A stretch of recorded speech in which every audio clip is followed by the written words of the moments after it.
What's up guys, Kudou here, and the controversies have just been real fire this year. There's a bunch of gaming stuff I want to talk about, and the first thing I want to talk about is this BlazBlue Cross Tag battle controversy going on right now. I say controversy with air quotes that you can't see, because when you actually look into the details of this thing, it's pretty laughable. So for those that don't know what's going on right now, let me catch you up. There's a company called Arxis Works that works on a lot of really popular fighting games, the most popular of which being BlazBlue. Or BlazBlue, as I like to call it to trigger fans. The game is a small love letter to fans. It's got characters from 3 of Arxis Works' most popular games, being Under Night Birth, BlazBlue of course, and Persona Arena. And as an added twist, they're also going to include characters from a web series called RWBY that blew up pretty heavily over these last few years.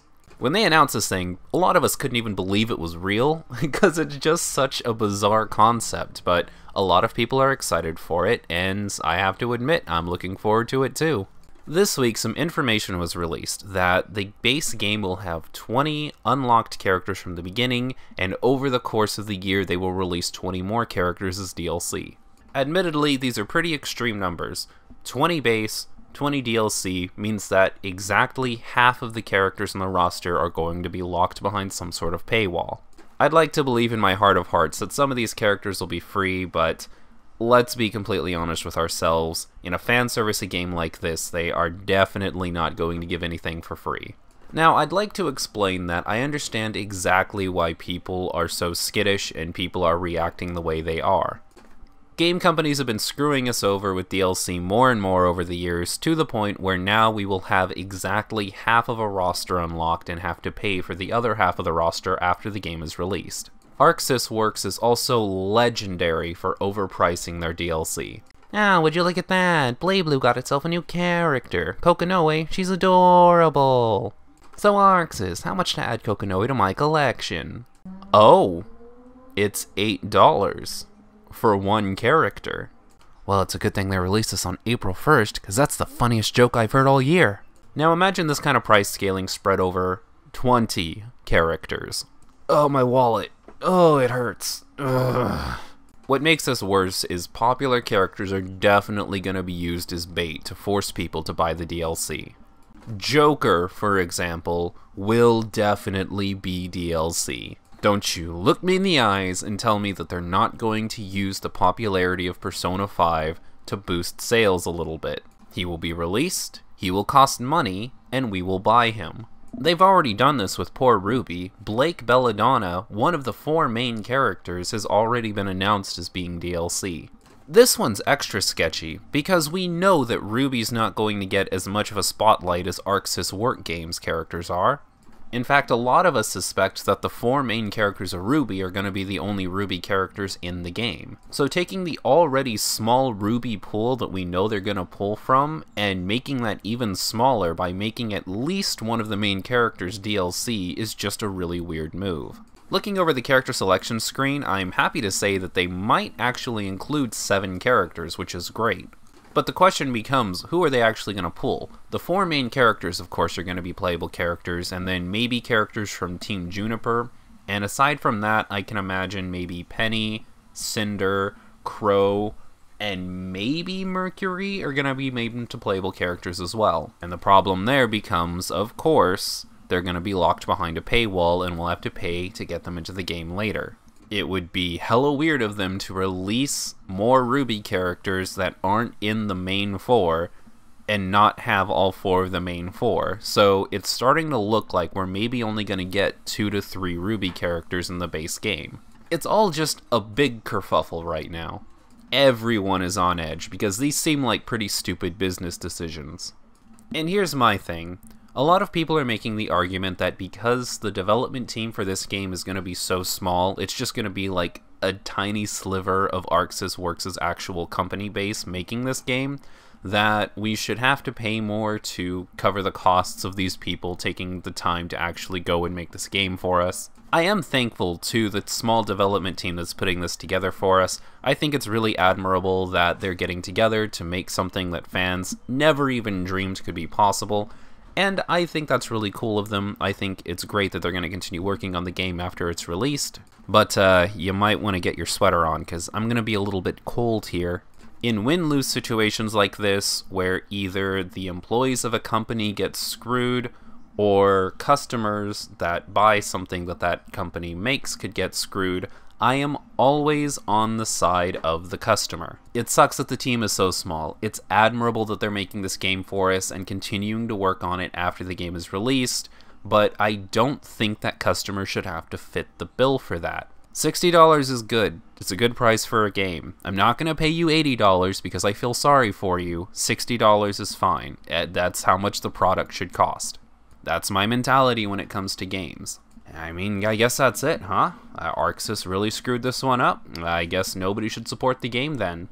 Is exactly what I would say if I were a complete idiot who didn't look into things when I heard about them. Can we just take a second to go over what a bunch of entitled pricks everyone is being right now?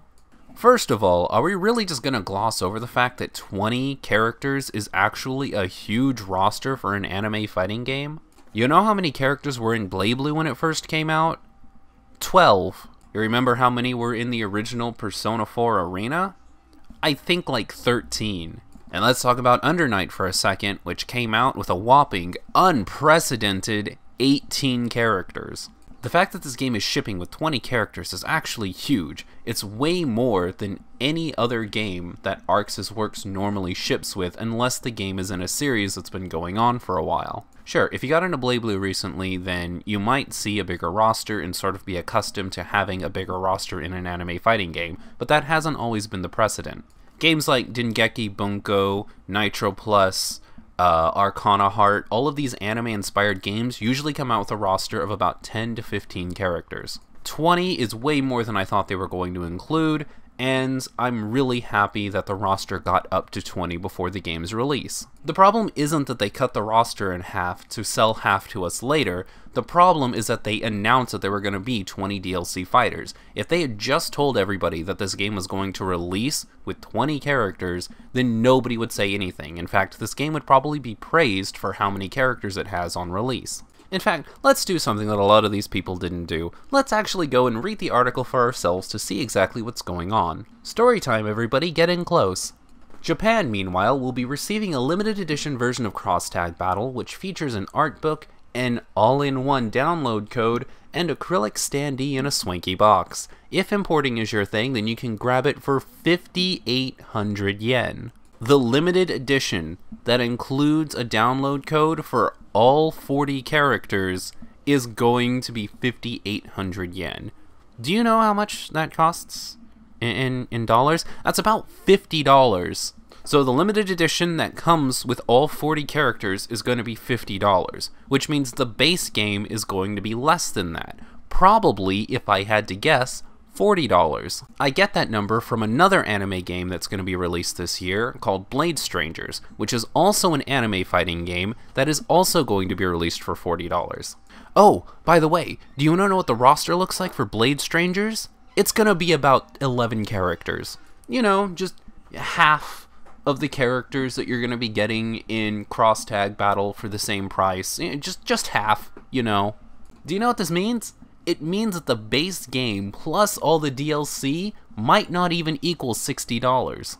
It's going to be an anime crossover fighting game by a sliver part of a company that's releasing at 30% less than AAA fighting games, and it's going to have an expandable roster of up to 40 characters, which if you get, still won't even equal the price of a base Street Fighter, or base Tekken, or base Mortal Kombat. I'm sorry to sound so worked up about this stuff, but it just blows my mind how dumb the community can be sometimes. Wow, Kudou, that sure is a great straw man you created. I bet the community's not even that worked up about it.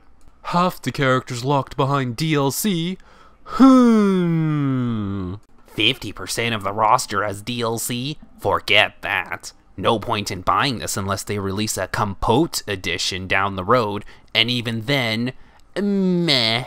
What a joke. Gaming now is a joke, and we're all to blame. At some point in the last 10 years, I've bought season passes and stuff. It's just our own fault that it's got to where it is and gone out of control. But fighting games where rosters are behind a paywall after forking out $60 for a game already, it's taking the piss.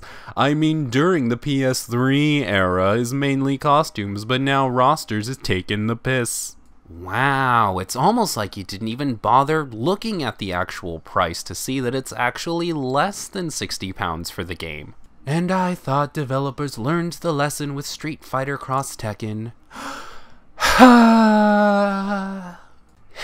Except all DLC characters are already finished and will be showcased by the developers before the release of the game. That is the fire journalism we expect from Swagabe. This is stupid. You guys realize that half of the characters are DLC? They should be released in the base game. I don't even realize I'm getting almost double the characters that I would get in most other anime fighting games. I want quadruple the characters or it's not even worth my time. But come on, guys. These poor developers living in cardboard boxes and subsisting on tubes of shoe polish need money beyond the base premium price because games are so expensive to make! Exclamation, exclamation, one, exclamation, because I'm ironic. Hashtag entitled greedy bastards. Take it from a professional sarcastic a-hole kid. Sarcasm is a two-way street. It actually takes all of the punch out of your little statement there that the game isn't coming out at a premium price. So, yeah. You know, you can actually just Google yen converter and then put 5,800 into it, and it'll tell you how much 5,800 yen is in dollars or pounds. Just a little tidbit for the future, kiddo. Honestly, Arc System works are the worst when it comes to DLC characters. They usually release them one at a time for $8 or more and don't even have discounts on multiple character packs like Injustice or Street Fighter V, etc. The pack will most likely be more than $40, probably Closet Yo $60, and that is BS. Closet Yo $60. Closet Yo $60. Put that $60 in the closet. Okay, there are like 10 more comments here. Honestly, I could go on reading the comments all night, but I think I've pretty much made my point. Plus, I don't think we're gonna hit anything quite as good as Closet Yo $60. So let's all take a deep breath, take a step back, and take a look at the bigger picture here. Could everything I'm saying about the game be wrong? Could it be that they actually are going to release the game at $60 and they're going to charge like $40, $50 for all the DLC characters and make it so you have to pay like $100 for the base game? It might. It very well might. Could it also be that it's going to be cheaper than everybody expects and it's actually not going to cost very much at all? Yeah, that could also happen too. The point I'm trying to make is that we are getting a little bit too excited over something we don't have enough information on yet. With all of the information we have so far, there is absolutely nothing showing that ArcSys Works is trying to screw us here. Chances are the game is going to release at $40, and there's going to be some kind of DLC pack for maybe $10, $15, possibly $20 that gets us the other DLC. All in all, the game is going to be $60 or less, and give us 40 characters in an anime crossover fighting game. If it comes out later that that's not going to be the case, then riot. Then go leave your dumb comments and get angry about this, because that is something worth being angry about. We just don't have a reason to be angry about it right now. What drives me crazy about the gaming community sometimes is we've developed this sort of victim complex, then it just drives me crazy. Where like every time a company announces anything that might cost us a bit extra money or might not be exactly what we want, we have to feel just hurt and ashamed of the company, and we just gotta cry out and look for people to join our little hug box. The very mention that something extra might be added to the game later is a reason for us to take a stand and die on the hill for our values about just how righteous we are as consumers and how the companies are the evil corporations that are screwing us over. Just chill, guys, okay? Save all of that for when we actually do get screwed over. I realize that Arc System Works is one of the companies that does overcharge for its DLC. Totally get it. I'm just saying that until they actually do give us proof that they are going to screw us over, just don't. Just don't. Just don't be the way you are right now. I'm totally with you guys that corporate bullcrap has reached an all-time high with your loot boxes and you're cutting stuff for pre-order bonuses and you're overcharging for DLC so that an entire game costs like $100 instead of $60. But not every single bit of information we get is going to be loot boxes or be pre-order bonus bad. It's starting to look like the only mistake ArcSys made in this entire thing wasn't necessarily creating 20 characters for DLC, but just telling you idiots about it because you weren't mature enough to handle that.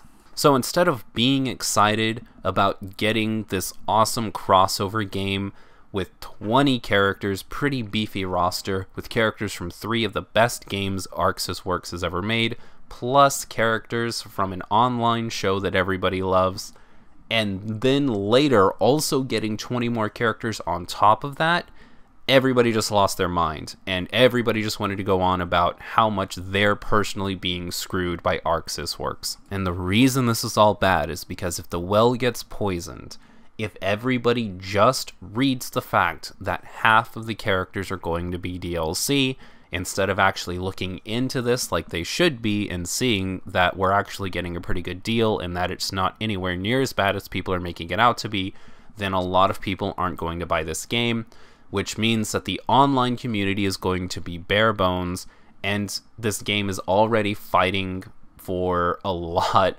of attention this year because we're also getting Dissidia, we're getting Dragon Ball Z Fighters, probably a re-release of Marvel vs. Capcom Infinite at some point. Something that was actually really good for the game might be the nail in the coffin, and it's going to be our fault. If it looks like this game's not going to have an online community, then it's going to create a snowball effect where more people aren't going to buy the game. Imagine for a second you have 100 people in a room and 50 of them are excited for this game. Because half of the room is excited for it, maybe 5 more people get excited for it. And then because over half of the room is excited for it, maybe 5 more people get excited for it, and it keeps going. That effect works in reverse as well. If you have a room of 50 people that are excited for this game and 50 people that aren't, and then 10 of those people lose interest, then it's going to make more people lose interest and more people lose interest until you don't really have a community for the game at all. So let's start wrapping it up here. There's just not enough information for us to decide whether this is going to be a good thing or a bad thing. I can say that the base game that gives you 20 characters from all these different popular fighting games is going to be a good deal even if you don't want the DLC. And I think even with the DLC, the price is not going to exceed $60, or if it does, it's going to be barely over $60 based on the information that we have now. If information surfaces later that that's no longer going to be the case, then I'll go get my pitchfork and I'll light up a torch and I'll join you guys. Just get the facts before you get outraged. No more victim complex. Not every single company is trying to screw you with every single business decision they make. Only like 90% of them. Anyways, if you enjoyed the video, please leave it a like. Those things really do help me out. If you have any thoughts on the matter, then leave them in the comment section below. This time, also leave the name of a character that will definitely be released as DLC to let me know that you made it to the end of the video. And finally, if you found this video by accident, then subscribe to stay up to date on the latest Kudou news. I think ArcSys Works is going to give us an amazing crossover fighting game that I'm going to be enjoying for months to come this year. And I am fully prepared to eat my words.